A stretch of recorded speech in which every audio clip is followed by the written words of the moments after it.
Good morning, everybody. Welcome to the Temple Within Radio and to Dear Miss T with Terry Ruelle. It's going to be a very special show today, and I'm really looking forward to what Terry has to share with us this morning. Welcome to the chat room. Chat room is open. Terry always welcomes your questions, and it's just good to be here all together today. Good morning, Terry. Good morning, Denise. Good morning, everybody out there in radio land and home. Hopefully, most of us are able to shelter at home. And it's April 1st, and I've had so many people say, we're glad March is over. It was the longest year of our life. And I think a lot of people are feeling that way. We are in what the teachers call and the therapists call a collective grief right now. And it is because of the loss of normalcy due to the COVID-19 virus. And it's even harder when you have a loss of normalcy that is forced, where you feel you have no choice. And a lot of people are feeling like they're kind of hit a wall this last week. I'm not sure if that's how you feel, but I want to tell you that vulnerability is love. So it's okay to be vulnerable and feel whatever you're feeling right now. Grief is a very exhausting process, and it's not going to be linear. It's going to be up and down and all over the place. And some days we're going to be okay, and other days are going to be hard. And we're going to need to use every tool in our toolbox to help us cope. But like I say, it's a very exhausting process at times. It's very energy draining to grieve. And so that's why people bring each other food and, we take care of each other. So the most important thing is not to judge yourself or your feelings, because judgment always demands punishment. And there's no judgment on grief. And there's no shoulding on ourselves. Mm-hmm. SHOULDING. I love that. Terry, would you talk for just a moment about, you began the show with this is a time of grief at losing normalcy. What do you mean by that? Well, we all have kind of a ideal or image of what our life is, what our security is, what we have control over. And even though intellectually we might know when we think about it, we don't really have control over a lot of things, we still have a sense of well, this is normal, our everyday life, our everyday routines, going to work, just doing our everyday life. And that gives us a sense of normalcy, which gives us a sense of control. And that's all been turned upside down with this, because many people aren't able to work. Many people are facing work that is scary because they have to expose themselves more. Many people are, starting to get very worried about how this is going to affect them financially. So all of our sense of security, is what we kind of feel helps us feel a sense of normalcy. And a lot of that is, really feeling unstable at this time. So, we talked a little bit about, your fight or flight button going on last time. And that's what happens in a crisis. We go into survival mode and that fight or flight button goes on. And I loved the way Brene Brown put it. She said, we've been in an adrenaline sprint, and now we're kind of going to start crashing from that, which is a good thing. We want our adrenaline to slow down and go, and our fight or flight button to go off. Our body can't take that for too long. But now we have to face the marathon ahead. And there are ways to prepare and take care of ourselves and do a marathon.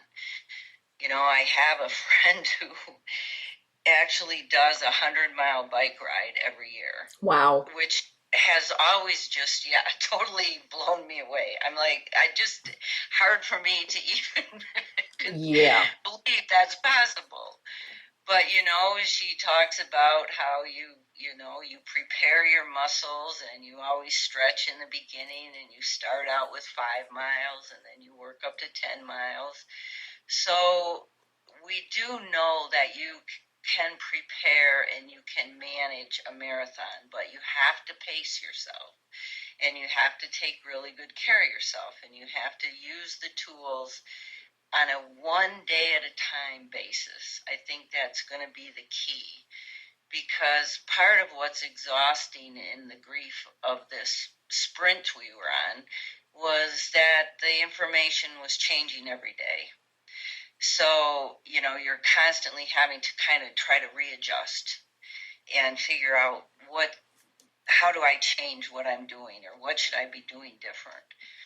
And so now we're getting pretty close to where the information is getting more concise, and we all have a pretty good idea of, we can listen to the CDC, listen to the experts, and follow the precautions. But it's still, like, say, a loss of normalcy. We have to create a new normal, and that's going to be a one day at a time process, because this could go on for a long time. And, we hope it doesn't go on for more than a few months, but even a few months can seem like a very long time when it's this intense of a challenge. And we're all being asked to sacrifice in some way or another.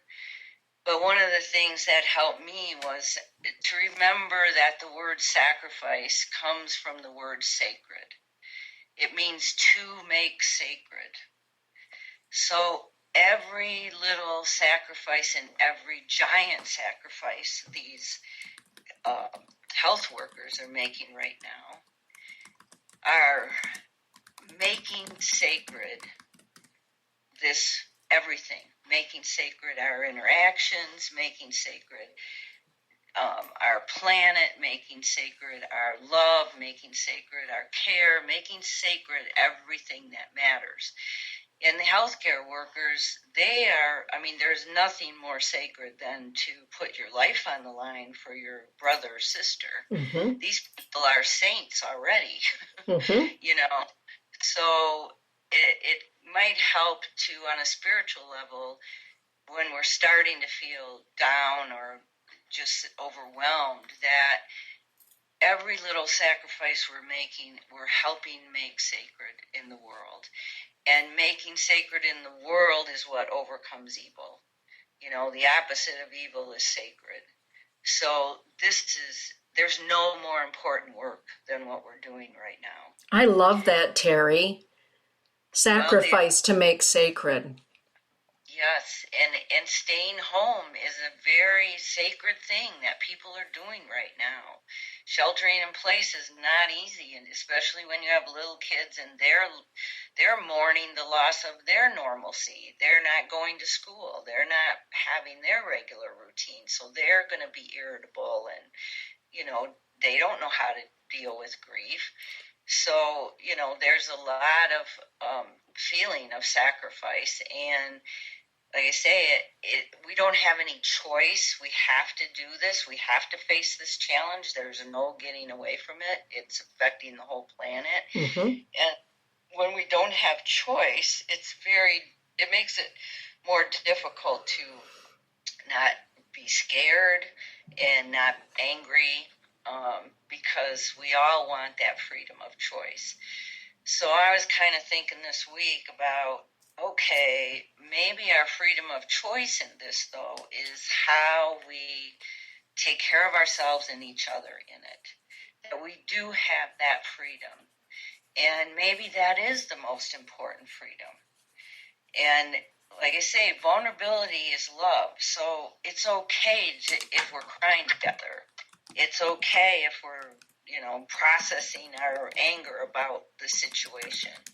It's okay if we're, upset that we can't control anything.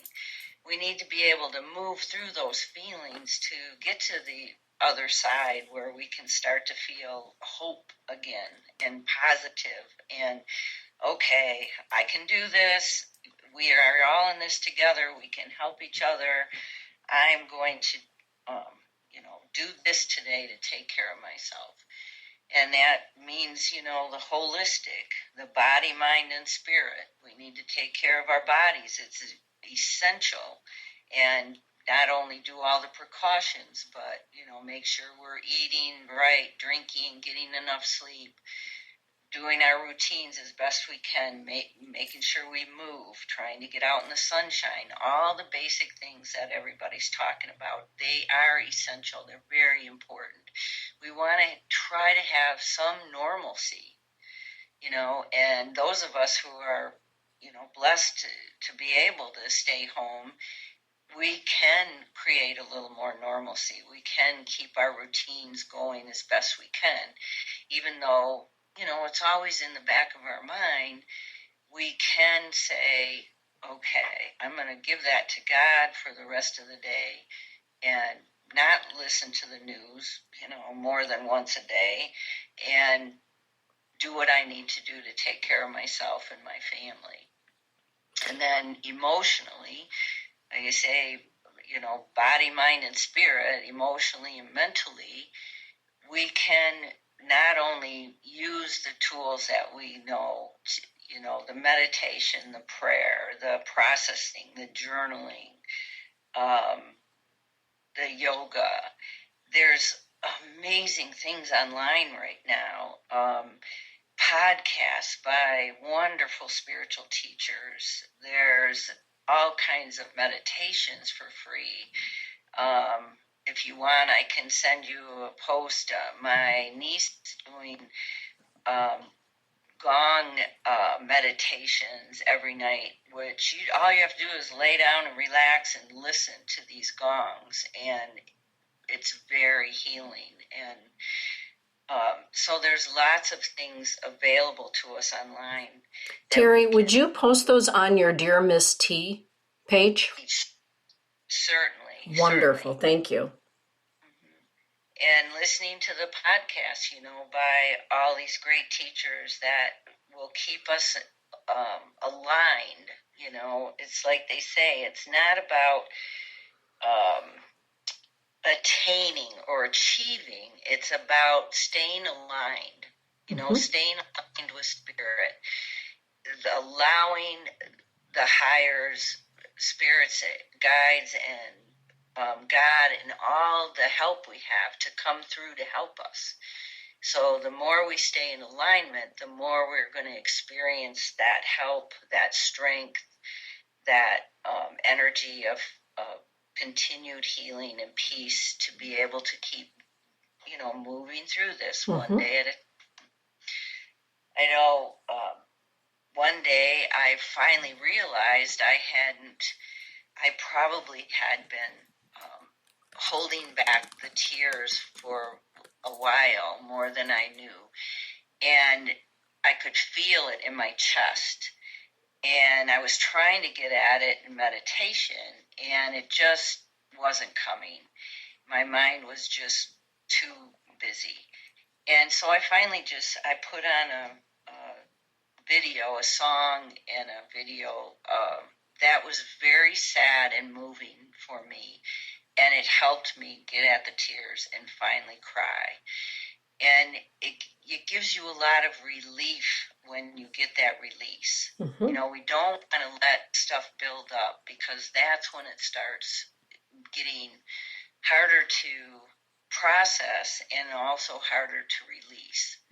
So whether that means, like you say, talking to somebody or watching a sad movie, or watching a funny movie, when you've had enough. It's like recognizing I've had enough. I need to, just distract, and I need to watch something funny. And we know laughter is the best medicine and releases those endorphins and does all that good stuff. watch a funny movie. Mm-hmm. Terry, there is a question that has been coming up. People wanted me to ask you about. Sure. And it just popped back into my head. Several people have asked me, Dee, will you please ask Terry, how do we explain to our children and our grandchildren why they have to stay home from school? Well, they say, whatever their level of development is, you don't want to give them more information than they need. So, the teenagers are going to be able to understand things a little more, and they definitely, they're getting the information online.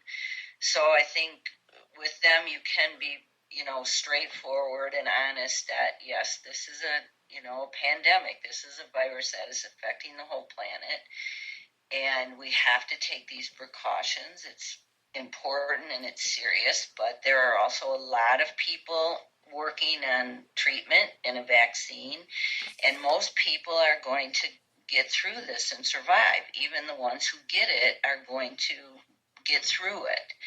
But yes, there may be a loss of life that we're not used to hearing about it in those kind of numbers, and that will be sad and scary, but we're going to be here to help you get through it. The younger kids, the real young kids, of course, they don't really know what's happening. If we're okay, they're going to be okay. Like my 2-year-old grandson. My daughter-in-law and I just are trying to keep him on his routine and, work through our own stuff so that he doesn't feel our anxiety. But, if we had to cry, he would be okay. We can just say, Grandma's just sad today. I just need to cry for a minute. And as long as they feel safe, they kind of get it. It's like, okay, you can, cry. Mm-hmm. The kids who are maybe elementary school age, that's not my specialty, but I try to post stuff.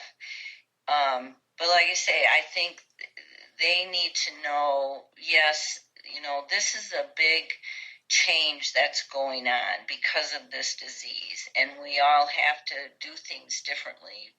But then the reassurance of, we're going to get through this. We're with you. We're going to be okay. And maybe even, kids don't seem to be getting this. So, it's mostly like we're really watching out for the older people. And I can, like I say, ask my friends that specialize in that age group and post some things that they're probably posting that are more specific. That'd be great. And you're getting a lot of thank yous in the chat room as well for posting the meditations on your Dear Miss T page as well. So thank you for that, Terry. Oh, of course. Thank you. So, yes, I know it's got to be very challenging for parents who have kids at home because they, kids match our energy. And they're feeling the energy of what's happening in the world right now, which is, very heavy and kind of confusing energy probably for all of us because it's so kind of complicated. Mm-hmm. So it kind of complicates the grief for us too. And then we're trying to sort through it and at the same time trying to help our kids, Mm-hmm. Yeah, as you said, trying to find our way to the new normal and finding some empowerment, places of empowerment anyway. Yeah. And so I think the kids, they get it as far as, this is weird, it kind of feels weird for all of us and validating that for them that, this is kind of weird and, we feel awkward some days and some days we feel sad and some days we're going to feel a little scared, but, that's okay. We're just going to talk through it and work through it and hug each other through it and we'll just figure it out each day. And they live in the moment a lot more than we do too. So a lot of times just reassuring them in the moment and like say validating that it's okay however they're feeling and that they can come and talk to you anytime about it. I think a lot of that is going to go a long way. Mm-hmm. Thank you, And Terry. we need that from each other too, Mm-hmm. right? Right. And, finding a place where we feel as though we're adding something positive or moving forward in a positive direction in the new normal. Yes. That's a process. Definitely. And I really don't see any other way of doing this except one day at a time. Because every day you're going to wake up and maybe feel a little different. So, one of the things I heard, I think it was Thomas Aquinas said that one of the spiritual teachers was teaching that God works at the heart of all activity. So, waking up in the morning and the first thing, being able to give yourself at least a few minutes to connect with your higher power, connect with your own heart, your own self, feel forced coming in and helping you, and knowing that whatever I do today, God is there, or my higher power's with me, the higher guides are with me, the angels. This is sacred work. There is tons of help coming in for us. So we want to tap into that every morning, and whichever way you do that helps feed your soul, because you're taking care of your body and your mind, but you want to take care of your soul first. That's where our power lies, So anything you do first thing in the morning to align with that, to align with source, align with your higher power, with your angels, with all the help that is there for us, is going to help you know in every part of yourself that God is source is right with you in every moment of that day. And whenever you start feeling overwhelmed, you can stop and take a few breaths and realign with that. And you will, okay, it's okay. I can do this day, and I can do it to the best of my ability with no judgment. Like I say, some days will just be pajama days, and that's okay.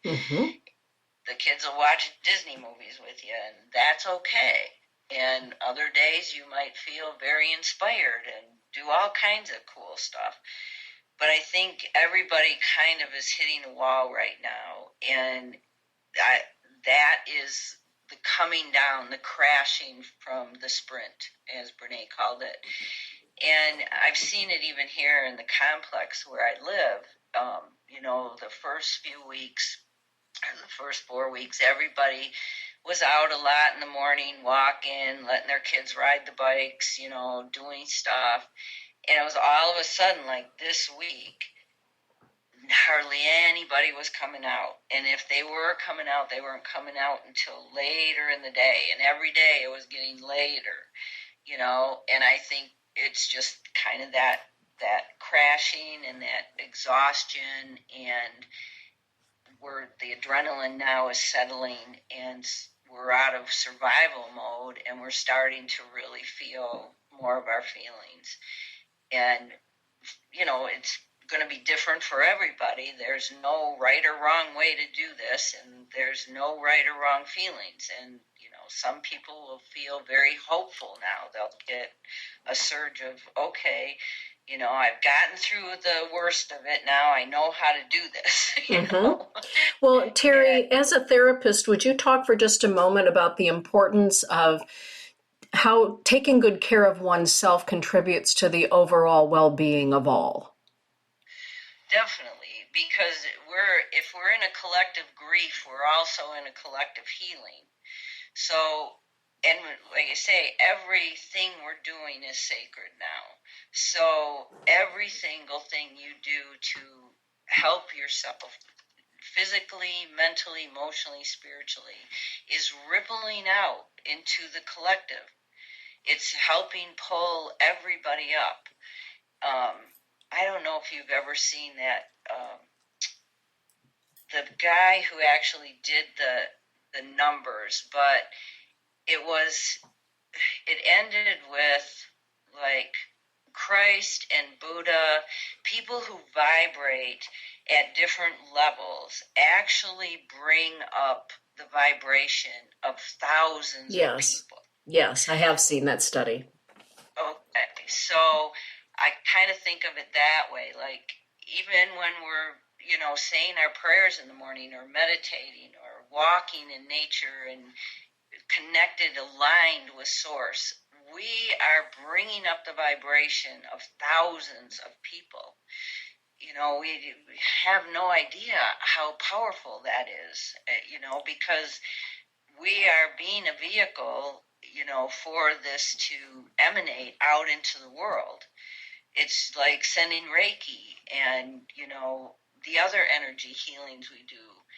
And there are people, doing global meditations right now that we can become part of. There every week. There's people sending Reiki out. There's people sending Reiki just to the health professionals right now. Mm-hmm.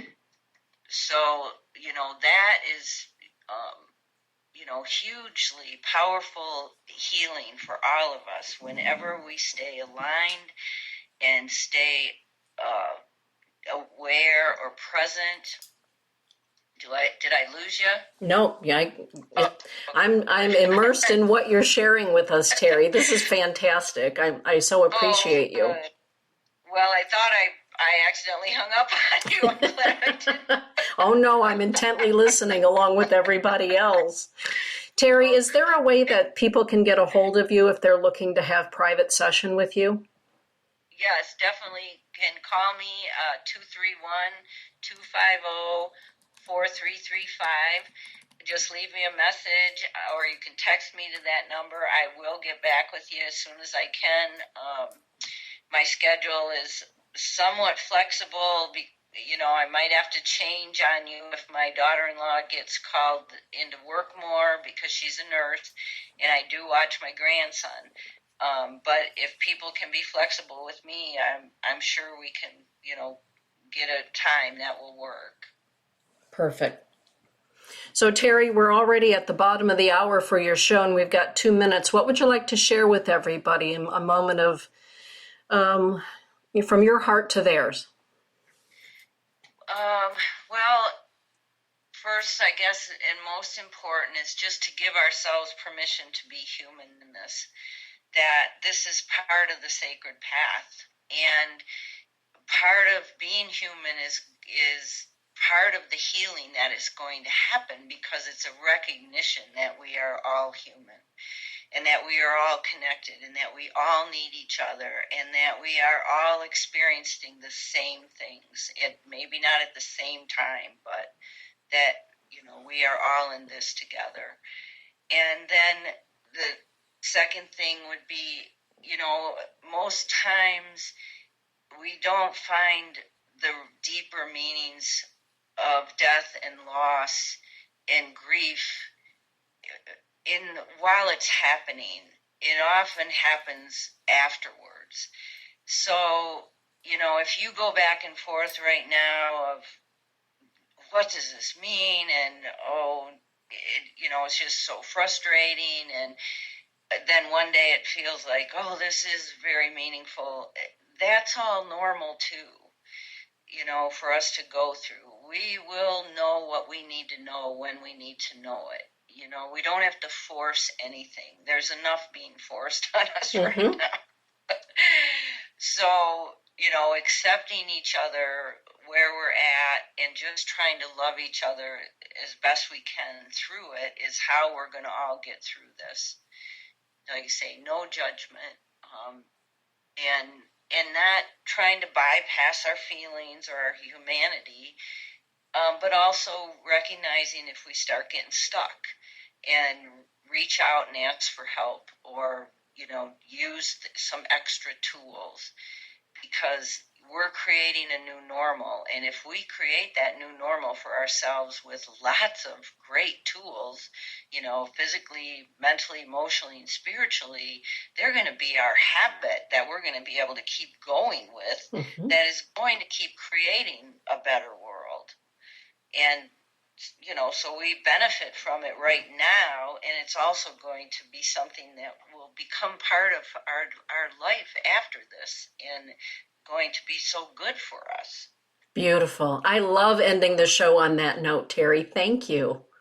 Oh, good. You're so welcome. Thank you. Thank you all. Thank you to everybody in the chat room and everybody around Grandmother Earth for finding yourselves part of this time of sacred. I think is the greatest takeaway for me of this show, that this is a time of sacred. And what do we do in this time of sacred, balancing being human and a soul? I love that. Thank you so much, Terry. Thank you. And be well, all. Blessings, all. Thank you, everyone. Have a beautiful day.